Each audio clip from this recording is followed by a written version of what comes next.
Bugun Kadis oilam bilan piknikka borishga qaror qildik, lekin Kadis qaynukam uyda yolg'iz qolishni sog'inganman.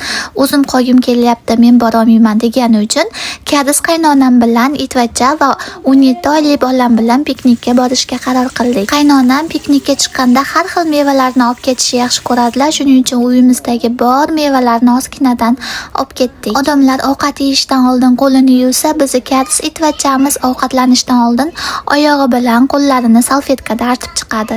Koreyada pomidor ham meva hisoblanishini bilarmidingiz? Faqat meva yesak ichimiz achib ketadi deb yo'lda 2 xil kimbap bilan har xil suvlar ham oldik. Siz ham qaynonangiz bilan bir oyda 1-2 marta piknikka chiqsangiz, ishonaveringlar, oranglarda hech qanaqa sir qolmaydi. Maza qilib ona-boladek dardlashib, oranglarda tushunmovchiliklar ham kamayishi mumkin. Ishonmasangiz, siz ham qaynonangiz bilan bir marta piknikka borib ko'ringlar. Suv olishga olibman, lekin suv ichgani piyola olish esimdan chiqib qoldi. Shuning uchun qaynonam suv ichganingda og'zingdan 1 metr uzoqda qilib ichgin deb so'kib berdilar.